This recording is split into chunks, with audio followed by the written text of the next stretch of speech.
Good evening, everyone. Today, from Lit Infinite Journal, we present yet another guest talk session on the digitalization of education during the pandemic, the Indian scenario.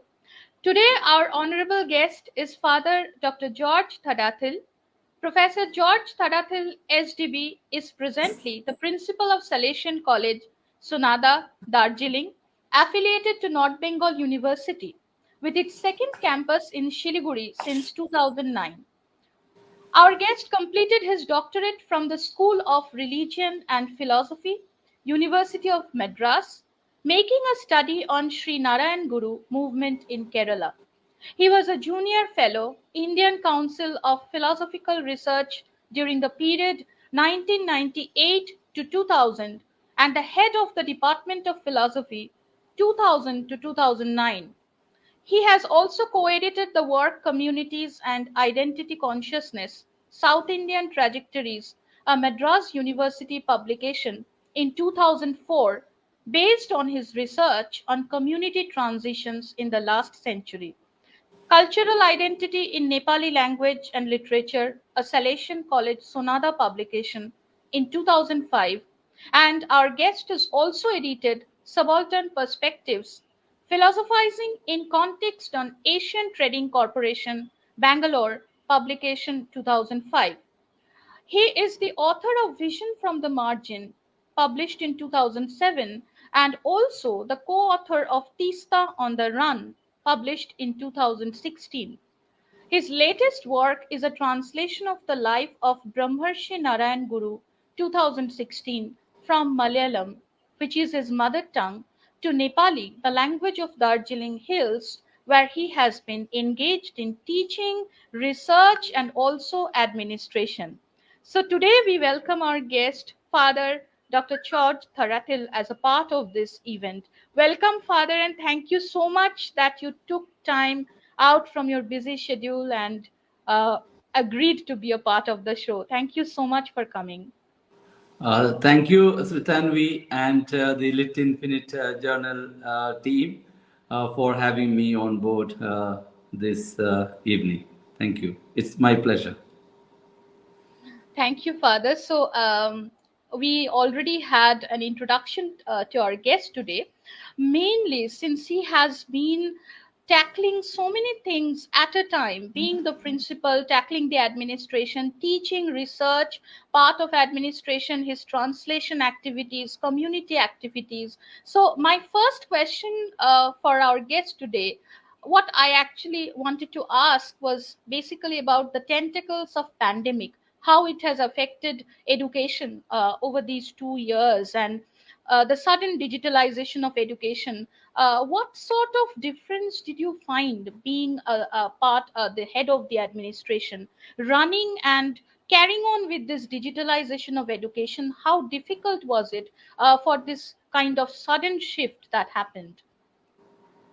Yeah, Sritanvi, talking about pandemic and its tentacles, the first thing that comes to our mind is health, having been affected globally, and the kind of, displacement of all kinds, of memories, of loss, of pain, of bearing on one's own body, the illness itself, or seeing someone close by going through it. So, health has been the first in the order of the impact or the kind of, the attack, let's say, that has brought us to this situation.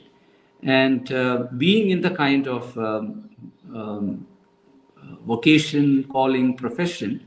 Second to my list is it has hit, this octopus, as it were, of the virus, and its tentacle, as you have beautifully put it, is wrapping or squeezing or attacking education. Think of kids, for example, not being able to have normal school education, and all reports say that only 20% of school kids had an opportunity. So education has been really hit. Of course, with we will come back to it, I'm sure. But education definitely has been affected. And third is all kinds of businesses. you know. Of course, some new businesses surfaced, like selling of masks or making, the PPT kits, etc. But businesses have been affected, is there for us to see. Travel has been affected, from beginning from traveling from home to workspace, and therefore, entire work taking place from home, and air travel, again, for good in some sense when we look from the climate point of view. But travel and its restrictions created a new order of the sense of what it means to be in one's own space, whether one would like to look at it as a freedom of being at home or being constrained at home. And therefore, that brings us to the home life having been, reworked, and some of the papers that our faculty wrote went back to, the gender equation having been affected. Women who thought job and going out of home gave them freedom, now having to do the full scale home job as well as the professional job. That's a whole new definition of the home space, and children and husbands expecting, full attention, even as the workspace managers or principals expecting, if one is a teacher, the full dedication to the online teaching. So the entire job security, therefore, for a lot of people, and therefore we know what happened to the migrants. So it's a the tentacles literally are many, just like an octopus. When we have been bombarded, or when we have been invaded by the pandemic, the viral COVID-19 virus, and the summing up of it all is the economy, and now what we have gone through and where we see ourselves, economy, not only in the global sense or the national economy, but one's own, the home economy has been also, I think, Absolutely. had to be reworked. These are some of the things that come to my mind spontaneously, talking of pandemic and its tentacles. Of course, each of these one could elaborate, to some length, for sure. Yeah. Right. Thank you so much for such a kind of detailed explanation, because we all have been through it as part of the college, as part of the university syllabus. We have been continuing with our own online classes and everything. And as you said, that it was initially that for the students, also for the teachers. So it was a kind of everywhere. We see the effects everywhere in the entire society, economy, and especially when we see that there was a specific pace when we call for the student life. There is a specific pace which is going on. There is a specific notion about education, examination, the process of examination getting conducted, higher education getting churned out, and then they have their own dreams for their future jobs, everything. So I think there is yet another question that we find students have been asking me as part of my own university, and also everywhere. I mean, students are everywhere from other colleges as well. So higher education and the effect of pandemic, what is your opinion, like how hard it had been hit, if we talk of the kind of importance that we give to higher education that is offline, and then suddenly coming to online, change in exam modules, how did it actually affect higher education? I mean, the kind Yeah, of changes. of course, we could look at it from the point of view of the student. We could look Hmm. at it from the point of view of the parents, or if we could look at it, the academic community of, let's say, the faculty, or all of whom are part of this, let's say, the group or the community that we call, that comes into higher education. Let's take the point of view of the student. Hmm. I think, to me personally, what I have witnessed happening in the last 19 months, on 16th of this month, we went back to normal life here in Siliguri and in Sonada. Hmm. So, a new appreciation for what it means to be educated has sank into the consciousness of the student. Now, when I say this, I am looking at the batch that just went out. They had the pandemic affecting them the last year, when, to some extent, one could say, in the rut of going to college, coming back, hectic life, one could reach a point of enough is enough. And for them, it came at the right time. Now, all I need to do is to prepare for the exam, and that I will do sit at home and study.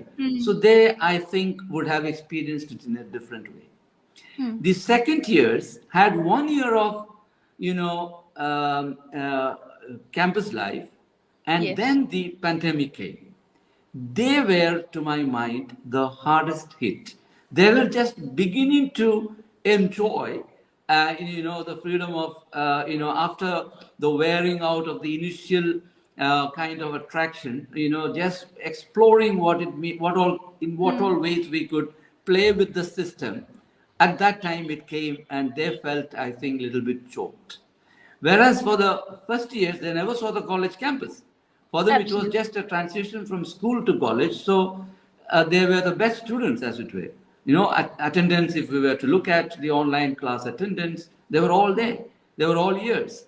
So, that kind of I'm elaborating on what I meant by saying there's an appreciation of education and what it is. And that's just at one level. And the entire kind of the wager on technology, Hmm. how and this also brings us to the ambit of the faculty.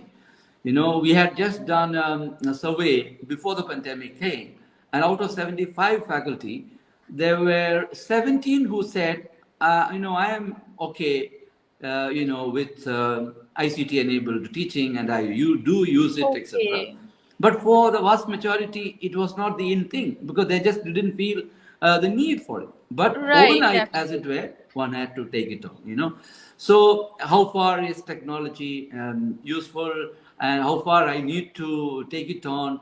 How much of reservation for how long? Is it going to be a short term thing and we are just going to come back to college? Therefore, let me not learn it, or let all those kind of thing of the technology, and of course that takes us to the whole entire process of the teaching learning and an appreciation for teaching learning, and one has to be rising up to the occasion and do the best because we don't know how far it is going to go. So let me do my best, and this all comes within the what I call as the new spaces and new mode of learning that opened up for the student as well as for the faculty. And of course, in the school setup, if you are looking, what they call as the helicopter mums.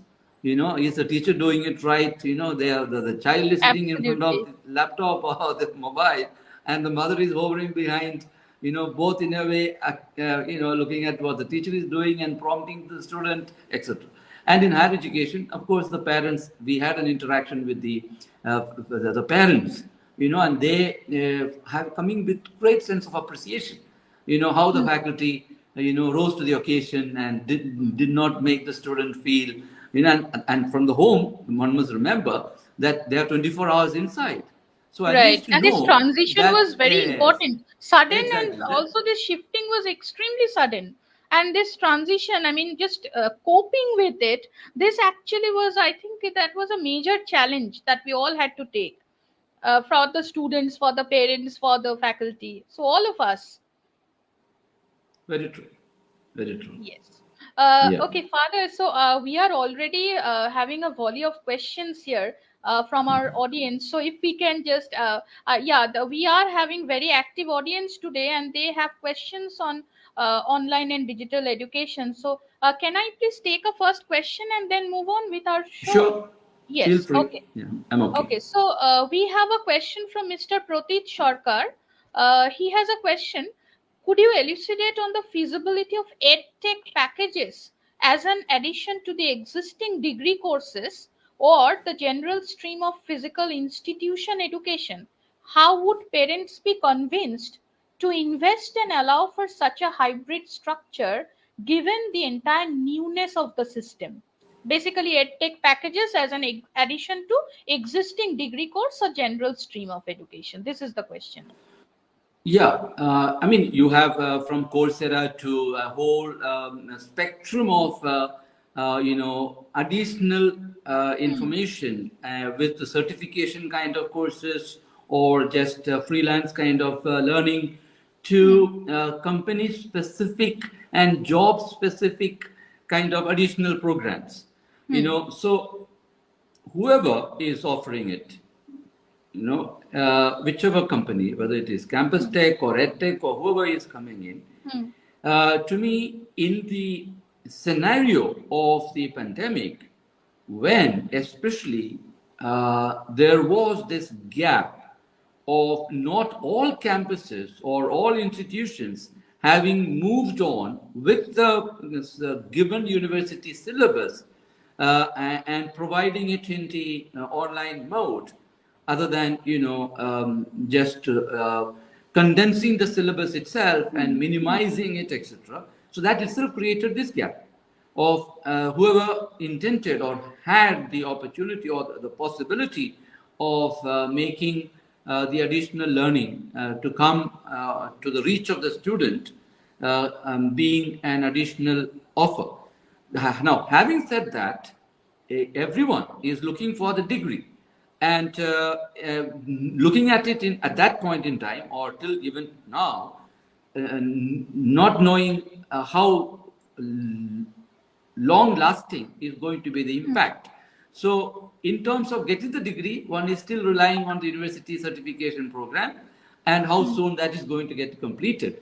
So, there is where those technology agents who came Hmm. into the institution offering a platform which could convert the university or syllabus into a mode of transference, even in the pandemic time, even with the kind of network issues and restrictions, etc. I believe, got an access into the institutions across the board. I mean, this is what I could immediately tell to Pradeep, who asked that question.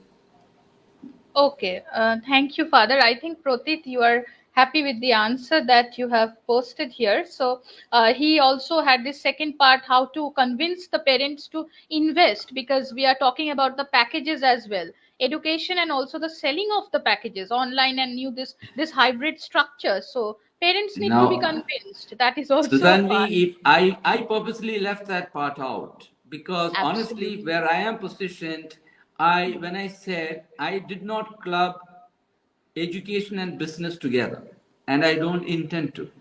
Though we are moving, and I know that there are people who look at education as a business, so that's where I have my reservations.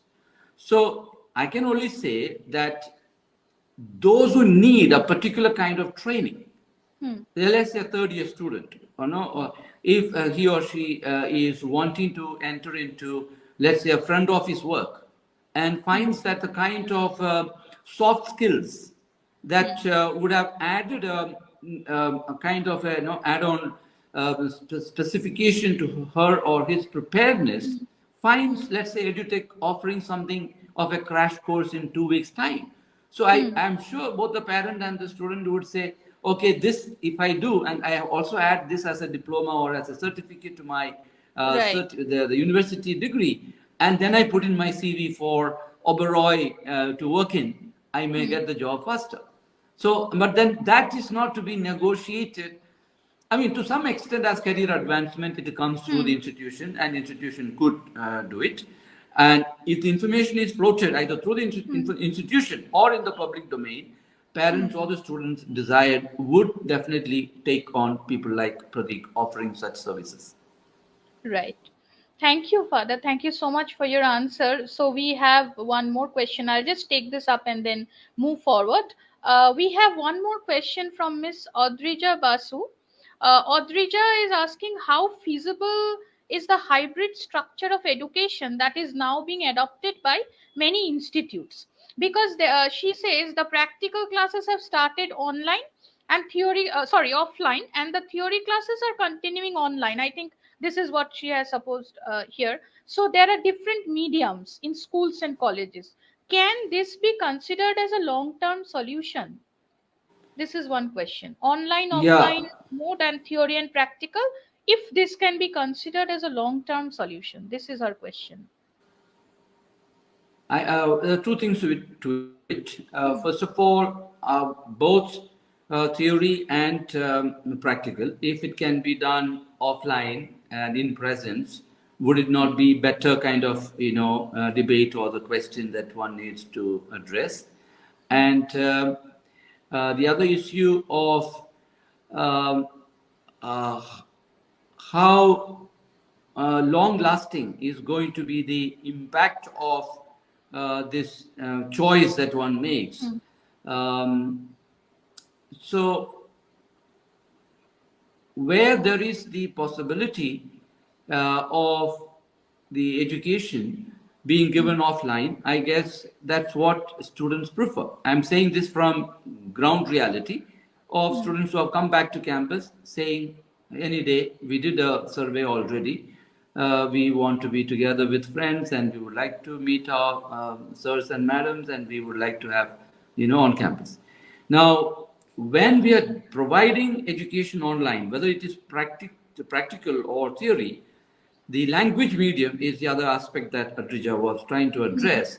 So here, I think again, technology-wise, there's a whole new opening that's going to happen. This is my kind of premise or projection, because the other day we had someone giving a lecture to the mass communication students, and he was making a mention of the news programs, how it has suddenly shifted and there has been a reduction in English language and the vernacular languages have shot up. Now, I consider that as an indication of, even where educational technology will take students to. Just like, let's say someone was not so confident in English and was attending a maths lecture by a professor who did not know Bengali, would go back to get a tuition from someone who could explain that stuff in the his or her home mother tongue. The same thing is going to happen now. So if there is the same, let's say the course material being offered not only in English but also in Hindi or Urdu or in Bangla, why should one not take it? Of course, this is advantageous, of course, because it's again easy to as far as the induction process is concerned. So I think that is important. So language barrier and breaking of the language barrier, I think this is also one aspect that we need to see in terms of what the pandemic has already done. So now I'll go on with my part. Of course, we are having more questions. I shall come to those questions one by one. So the next point that I wanted to discuss is basically this online mode of teaching, learning, and all those pedagogical aspects, the kind of innovation that is required in that. What has been improved, or is there, due to this sudden change, is there a kind of dropout or lack of interest also that we find? I mean, from the psychological perspective, from the kind of educational growth and non-growth, these techniques that we see. So pedagogical aspect and also the online teaching modes, if they have been influential in making students go out or just catch to the newest trends. That is what I'm saying, especially with regard to your college. Since you have been discussing the ground reality and also the research and the survey that you have been doing, so that's a kind of very recent development.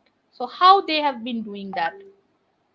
Yeah, we did two kinds of surveys way back in July, August. We went into this online mode sometime mid March.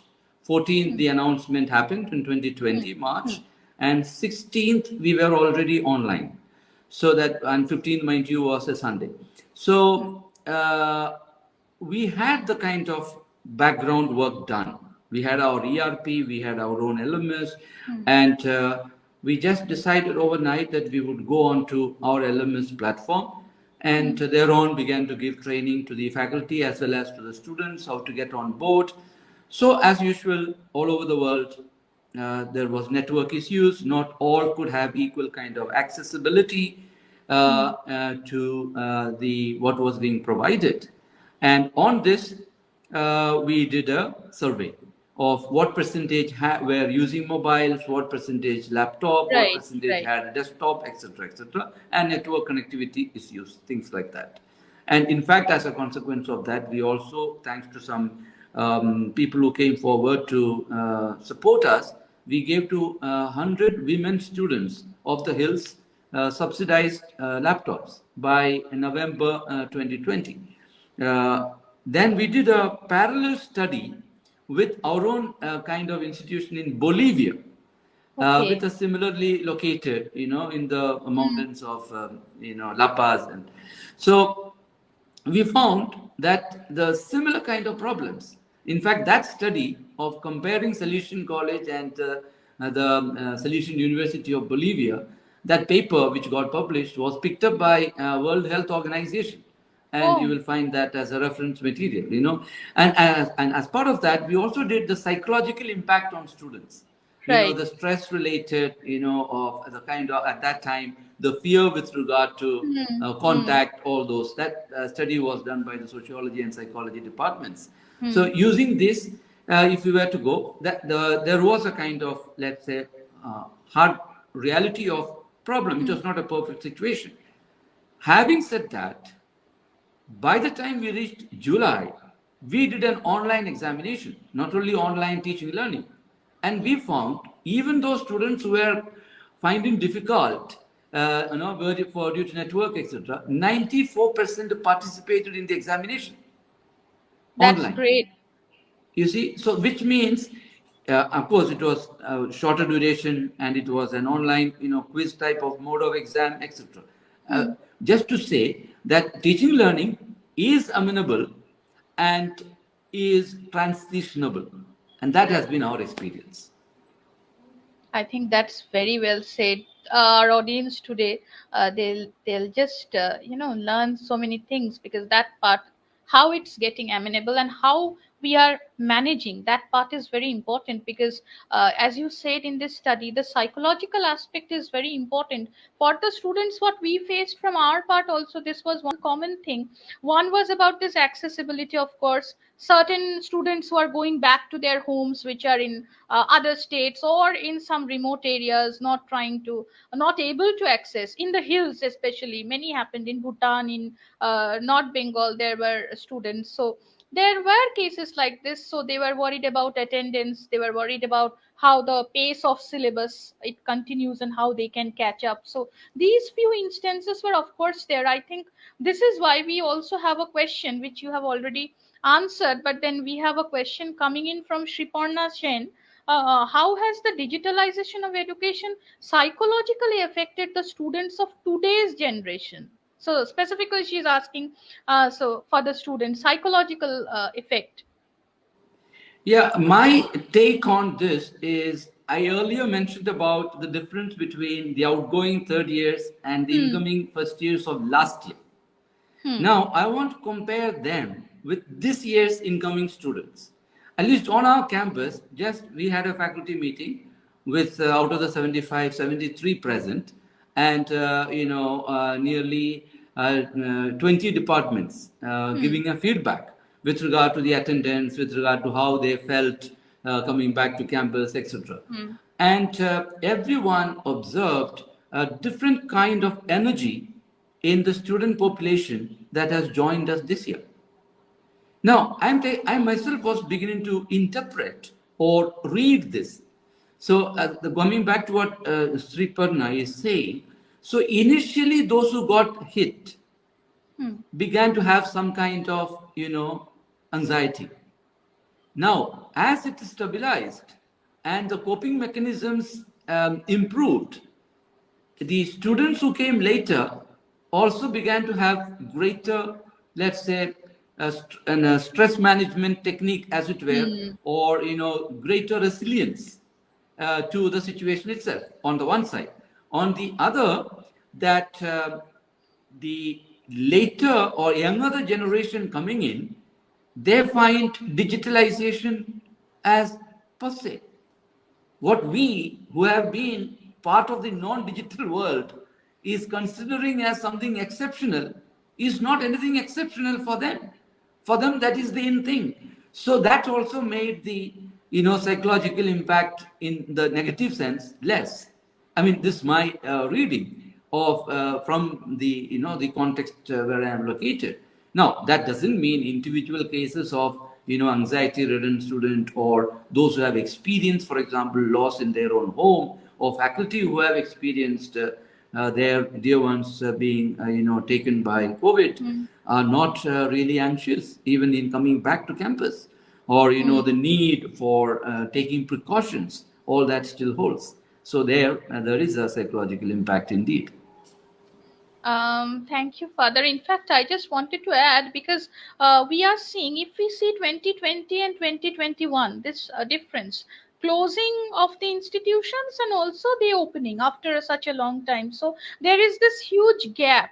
There was almost a kind of adaptability that we saw in terms of the online education, online evaluation system, examination methods that were going on, and now suddenly we find that all the institutions they're opening up. So I think that is also one part where the psychological aspects they need to be considered, because they're again after a long time, as you said, some batches who are attending the campus after a long time, but for some it's almost like yet another new way of getting things as part of the trend, and they are okay with it. So I think that is also one part where we find different segments of students. And of course we have gone through these phases where we had to console, one of the crucial phases and also very excruciating in terms of pain. They used to come to us, they had their own losses, as you said. So all our students, I think that was a very sensitive phase that we all went through, teachers, students, administration, examination departments, if the entire structure, educational structure. So we have one more question. Thank you, Shriparna, for your question. I think we have one more from Ipshita Das. Ipshita is having one question for the session. How the entire structure of digitalized education or work from home is affecting the work life balance of a student or an employee of an organization? This is one question. Work from home, digitalized, balancing. She's asking about that. Yeah, before I go on to answering Ipsita, I want to come back to one thing that we missed of your earlier positioning of the question about the entire pedagogical dimension. Yes, When we yes, are right. talking about the Hmm. digitization, and that's related to what's coming up. Hmm. So ultimately, we are asking whether it is offline or online, is teaching and learning happening? Hmm. And if there is teaching and learning happening, there's a pedagogy in operation. So physically we are sitting and chatting this very same conversation, Hmm. and let's say in the real studio there are all these people, just like those TV shows, people who are sitting either brought willingly or by whatever source, they are sitting and listening, and this online mode. So is this a useful exercise? Is this answering someone's need? Is this clarifying some issues, whether it is of the curriculum or a co curricular aspect? If that is happening, then we should say there's a pedagogy in operation. The medium being digital mode, whether it is a virtual reality or AR or just a simple PPT or just an information technology or chalk and board. So whoever attempted to teach and whosoever as a student sat through the lecture or borrowed the notes and studied, they were in the process of teaching learning. The quality of that varied from, and the intensity of that varied from institution to institution, and to some extent within the institution itself, from one department or the other. I know of mathematics teachers or commerce faculty who literally kept their own mobiles on top and took pictures of how they were doing the sum, and then sent that to the students to show. Otherwise they would have had to show it on a board or bought a tablet, which Hmm. could interface with the students better, etc. So these are all aspects of the pedagogy. So now coming to the question of the home and work life, of course, we need to clarify from Ipshida, from the point of view again of the faculty who is doing the work and managing the home life, or kind of balancing, or of the student. So the balance of a student or an employee. Of course, both are being referred to here. Yes. So, the work life balance, I have had, honestly, a couple of, let's say, women faculty members really saying, Father, I'm waiting for the day we will restart the class because it's getting a bit too much having to teach from home. Kids at home, parents at home, and you have to lock the door and get into some place, and the students waiting for you, and maybe a vice principal or a dean checking on you, already 5 minutes or 10 minutes have elapsed. Where are you? Are you taking the class? Your students are waiting for you. And so in between, the technology fails, and the tech team who is giving the support, Right. etc., etc. So it's a kind of, definitely it was a tough, grueling time, I should say. And I should take my hats off to all those faculty who did this job and connected with the students. And some who went to the extent of even calling them up. I did not Yes. see you for last 2 days for the class. What exactly is the reason? And that's mentoring, that simple phone call to the student. So why did they do that now? Because somehow the attending to the family at home and the workspace, kids who didn't turn up for class, in a way merged. Hmm. Just like, I mean, cooking for the home need came into the next room where one went and did the class. Yes, So we had physically literally it the merged. gaps between classes Yes, and physically cooking. it merged I and a cooked and balance then was I came created. and took my classes. So that's it. Yeah, so I think both the students, Hmm. except for those who were, as you mentioned earlier too, Hmm. located or because of location Right. weaknesses or restrictions or hassles, had Hmm. tough time to access. I know of also faculty who went from their home walking up the hill, towards Merrick, Hmm. where under some tree where there was better network. This literally, it is not a story. It has happened. Or sitting under umbrella and taking class.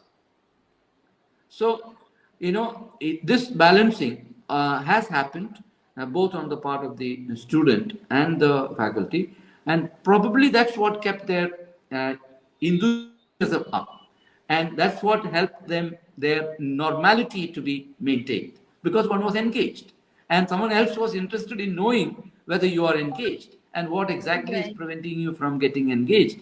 So, in the teaching learning activity. So, I think that helped in, and it was possible, and quite many, I would say the vast majority, did succeed in maintaining the balance.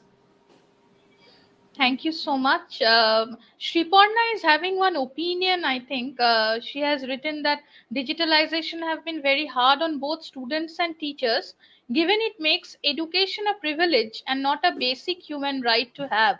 However, in the Indian scenario, given how restrictive or rather limited they are regarding broadening student perspective, digitalization did manage to help students think outside the box a little.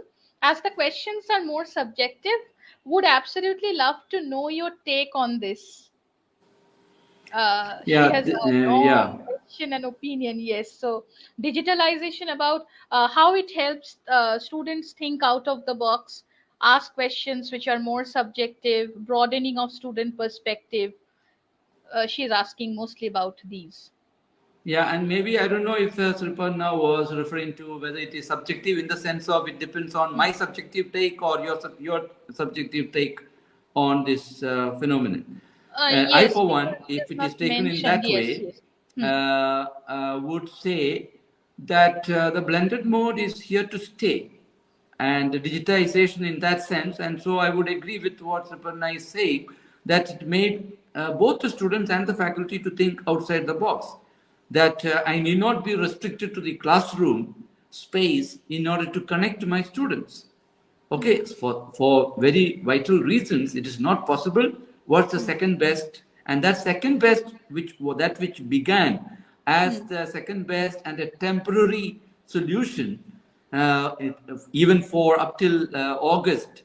Then when the extension of the lockdown continued, somewhere it began to sink.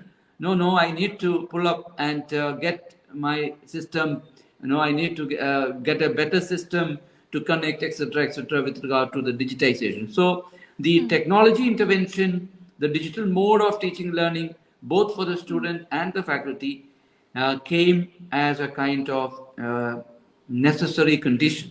Now, she also mentions that this definitely doesn't um, make us forget that we are talking about a smaller percentage that would have had this as a cakewalk, and that there has been a deprived segment, and that continues to be in some locations. We had a webinar wherein there were panelists from Mumbai city and, let's say, from Kalimpong.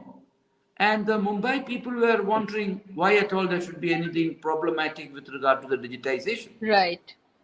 And so, the Kalimpong people saying, if only you guys came and sat here, or, and attended the class from out here, then you would change your opinion, kind of. So this disparity definitely is there, and that somehow has to be addressed. And here is where governmental will and, the players who come from the business side with educational technologies, trying to make it as available as possible, etc. Or even institutions that have, little older generation computers, distributing, instead of just sending it as e-waste, with some kind of upgradation to those segments of the students in the neighborhood or in other institutions in the locality, saying that, come, take, we have got so many computers which we can give. That kind of collective action probably would be required if something of this sort is going to hit us again. Or even now it's not over, one should be honest to say so. Right. So, thank you so much, Father. I have a very important question which I have been facing from students. This is regarding students and also parents, regarding the sudden shift that we had, not only in the online mode of education, but also in this online mode of examination and evaluation, MCQ system. Like earlier, there were subjective questions that were given, and later there was this change to MCQ patterns and everything. So there is a sudden shift in the evaluation. So what is your take on this sudden shifting, and the correct, or I should say the true methods that are implied there, the methods that are made as part of this examination system, online evaluation and offline evaluation examination, from this perspective, how do we see this change? Yeah, I think if one were to look at examination in terms of, let's say, objectivity of, the whole talk about, if it's an online examination, one would copy, I mean, to put it bluntly, or one would, cut and paste, copy and paste, Right. So to that, in that sense, to what extent can we really call it as an evaluation, etc., etc. I think on the one side, technology side, there are proctoring technologies for proctoring, by which the movement, etc., are being tracked. So such things are available even on the Moodle platform that we have been using. That's on the one side. The open book system of examination is good for the bright student and the conscientious student, because and the questions are given to you, the books are with you, you have a limited time allotted to you, you write by integrating what you have read before, what you are putting the things together. So it's a very creative exercise in itself. If one is wanting really to learn and has been a serious student all along, I think one should have welcomed it, and one could welcome it. The problem comes when there is a threat of mediocrity being perpetuated, because the system allows in this mode for doing the minimum. So where minimalism comes into play, in the negative sense of minimalism, then we have a problem with the online mode of examination, this kind of tests. Now, final thing is the so-called maxim, something is better than nothing.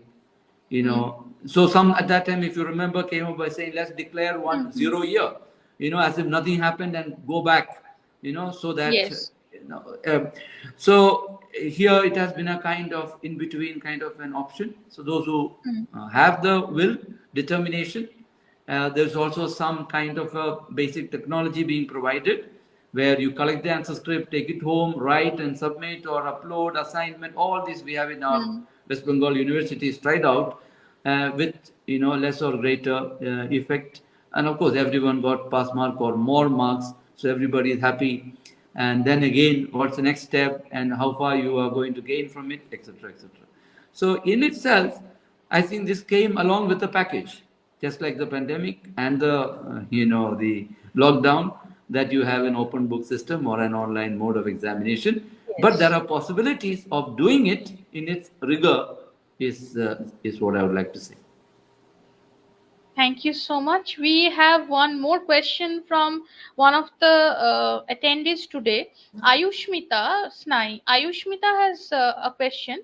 How would students resolve the communication lag experienced in digital education? Don't you think this would impact the smooth process of internalization of a topic? Could say from the student's perspective, the communication lag probably was more in terms of not sitting next to the friend he or she liked to sit for the class as and or not meeting with the favorite teacher or having a chat after the class, or that also is part of the communication, let's say, lag experienced. Now having said that, the definitely the while communication has created a missing element, Hmm. learning need not necessarily be this my uh, kind of, let's say, position on this. Why? Even if, let's say, one had a very good, very entertaining kind of class, or one had, let's say, an average dull class. Hmm. But at the end of the day, assimilation happened when he or she went back to that material, either that evening or in order to prepare a test or for a Hmm. project that was given, etc., etc., or simply for having missed something or for the fun of it read. So internalization is happening both while listening and Hmm. also in the aftermath of that classroom per se. So if that were be true, then we can't, let's say that internalization should have suffered, because anyway the syllabus is there, the resource material is there, the explanation given by the teacher either as a Google Meet talk or a Zoom Hmm. lecture recorded version, etc., is there, and the assimilation anyway has to be an effort of the student. Now, Right. of course, it is true. The human touch, or the softer part of that assimilation definitely was a missing thing, and that for some, depending on, let's say, some are more heart. I mean, to put it very naively, heart oriented or head oriented, and therefore the emotional connect. Someone will feel the impact more. Someone else will feel impact less, etc. Right. Right. Right. Thank you for this answer. So we are almost, yeah, we have 10 minutes, 10 to 12 minutes more, I think. So one more question that we have been facing from students is regarding these video conferences, online learning mechanisms that we have, advanced online learning procedures, if they are reaching out to more number of students here, Indian students specifically.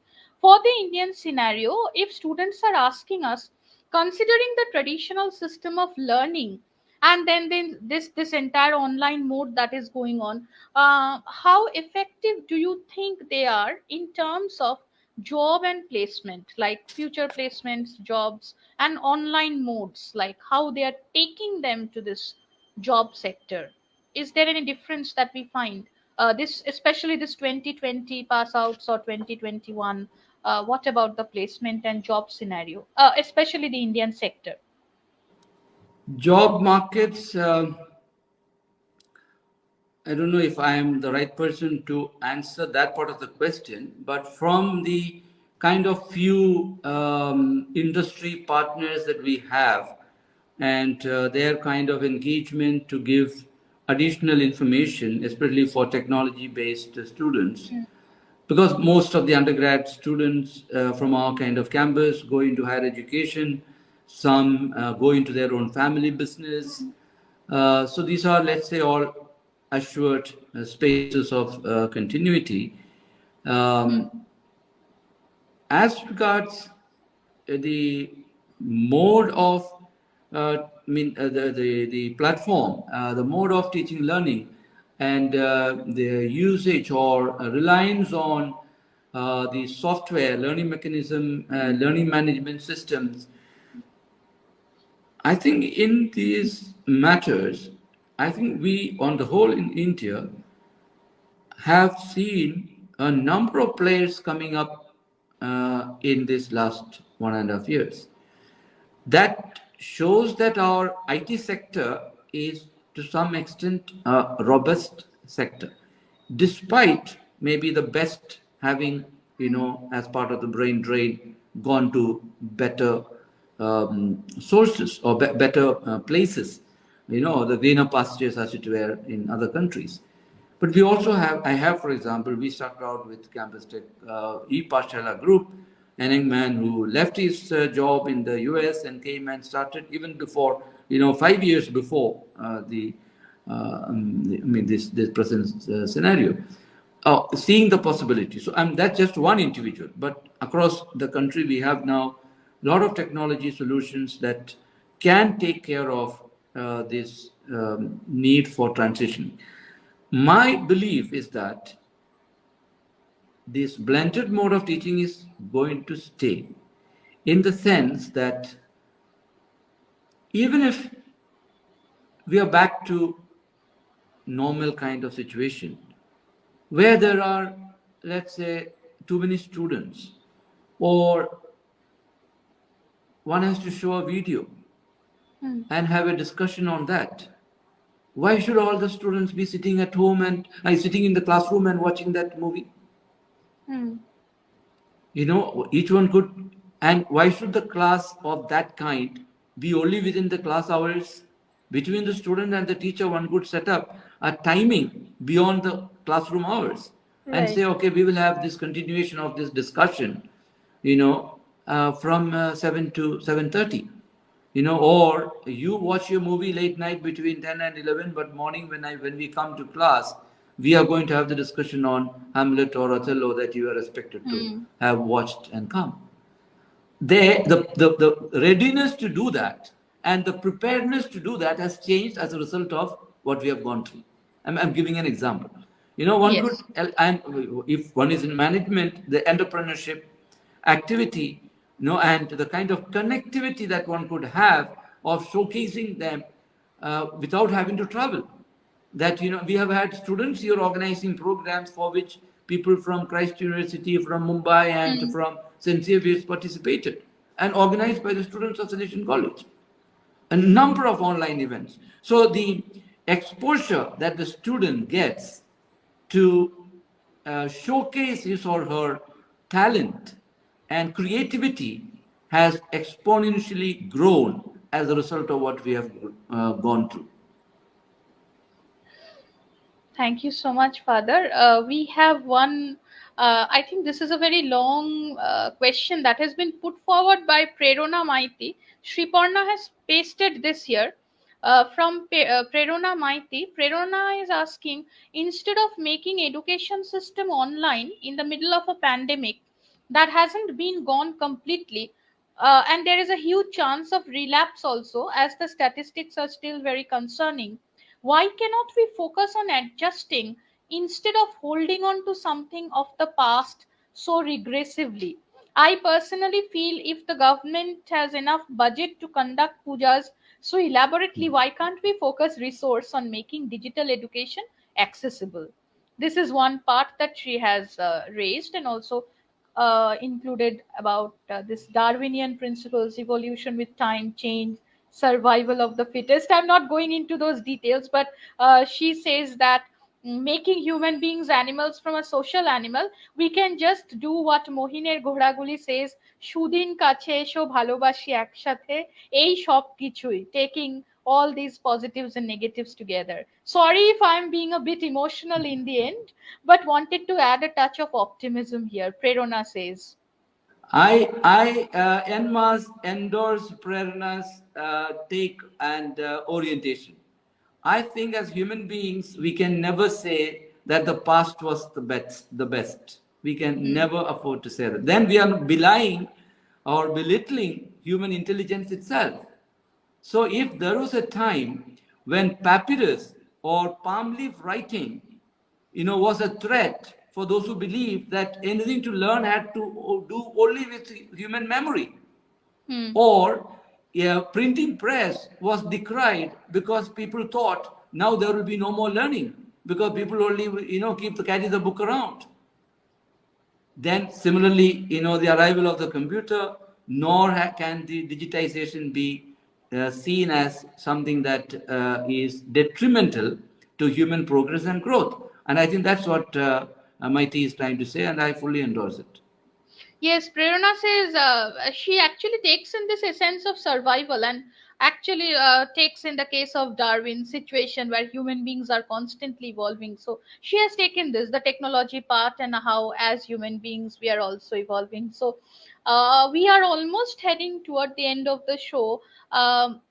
My last question, of course, which I also included in one of these first few segments, where we are finding these kind of problems that are very rampant when there is a sudden reopening. As I said, that in 2020 and 21, the scenario is very different. So, what kind of problems do we see in case of our students? Advantages of blended mode of learning we have been discussing. If this is also going to stay, so, and institutions, there is sudden reopening, there is a hybrid kind of mode. So what can we really take it that this is going to be the case in future, or let it just keep it open ended, or we are just taking it to that segment where we say that it's the new trend that we have, it's going to be our future, we should look up to it. What about this sudden reopening and blended mode, hybrid, especially in India? Do we have this infrastructure everywhere? Of course it is not there. In that case, should we go on with this balancing? It's like a very tightrope walking. Initially it was like this, but then how do we go on before we wrap up? This is Very, my very, question. very, very realistic and very down to earth, very practical question. At the end of the day, if we don't live by idealism, and we need to be, let's say, all the time, ears and eyes to where is going to be the next hurdle for myself, Hmm. or my kid, or for my family, or in my workplace. So I think one has to play by the ear. I'm not endorsing that, as if it's over and let's get back to square one. That's not the position. One has to be using caution, precaution, daring, and pragmatism. Caution and precaution to go slow where needed and experiment, see how, and also a sense of the majoritarianism, in the sense of on-campus majoritarianism. That majority feel comfortable and okay. Then it's a question of nudging those others. But there are parents I know who have kids who are just becoming 18 and not yet had Hmm. both the vaccinations done, and their kind of reluctance to send the kids to college is very well understandable. So there's no point in we saying we want attendance and you need to come kind of thing. No, you Hmm. take your time and you have the online mode, and whether that online mode would be end of the week or midweek or department wise, deanery wise, these are things that we as a faculty and team are ourselves exploring. And we have just finished 1 week, and we ourselves are, there's Hmm. nothing hard and fast yet. And I think we all should be going by a collective decision of confidence building, by which we get back to the best of situations. And that is the kind of pragmatism that I am referring to, and the kind of daring. Not that we are, lulled and under the carpet, thinking that nothing can be done or Right. explored either. Because one has to be cautious. Now, if that is the situation, I think, I mean, this takes me a little bit to go out of the field, but with regard to, the percentage with all the kind of 1 crore plus, vaccination, etc., the real numbers that are not yet vaccinated is quite high. Now, does that mean that I have been this morning in a rural village, just the other Hmm. side of the coronation, up the mountains, which earlier took 5 hours from Siliguri to reach, but Okay. now, it can be reached. Now, there's no fear of the pandemic. And there are many rural environments like that. Why? Because it's a very Hmm. healthy environment, first of all. So Hmm. now, what brings health? That brings us to that. What causes harmfulness in the environment, and therefore this kind of, the consciousness that is growing about sustainable development, about healthy living. All these, I think, are to be welcomed. And Hmm. precautions can be of many types. This is my personal belief that one could, for example, use a reliable homeopathic, time tested method of having prevention and consider that this is a new type of cold that has come onto the planet. And one has to live with it. One time or the other, you may get it, and we have the means of. So that way, caution, avoid it. No, if someone is having cold, don't go nearby. So wear mask. So some new things have happened.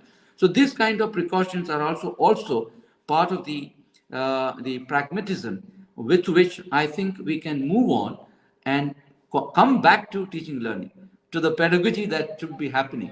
And if we are on the faculty side, challenging and supporting and mentoring the students to get back to learning, meaningful learning, and student, if someone is on the student side listening, taking on and getting back to whichever be the mode of learning. Am I learning? Am I growing in my sense of feeling accomplished in the subject I have chosen, the related subjects, and the purpose for which I have chosen those subjects? So at the end, as you grow to be an young adult, you feel, yes, I am ready for the job, or I am ready for being at home as a more conscientious and a conscientized citizen of the home as well as of the society. Thank you. I think this very well sums up to where we started and almost ending our session today. I would like to thank all our viewers, all the students who put forward their questions, all your queries, opinions, and especially I would love to thank our guest today because out of such a tight schedule, he took time for us. So, Father, before you go, I will just request you for a few words for Lit Infinite Journal, for our journal. Oh, yes, I almost forgot that it is Lit Infinite that has brought us. First of all, my congratulations to you. Thank you I so tell much. you, Thank I have much appreciation for what you, Sitanvi, and Supriyo have accomplished. And thank you for having been such a great host this evening. And thank you for the journal. And I just got back the other day some of the book of yours that was reviewed, your children's literature book. Yes, sir. Yes, the The sleeping fairy beauty tale. wakes up. Yeah, Yes, yes. yeah, and Right. I think you're doing the right thing, and you are doing something very creative, and creating this platform of communication itself. Even for me, having umpteen times on webinars and on the web, but this mode of being is a first time, and so I will remember both of you for that. And all the Thank best you and so much. congratulations. Keep up the great work that you're doing. Thank you so much. Thank you so much, everyone who joined us today. We are again coming up with one more session of our guest talk. We'll soon update. Thanks to our guest. Thanks everyone who joined this evening. Thank you. Namaskar.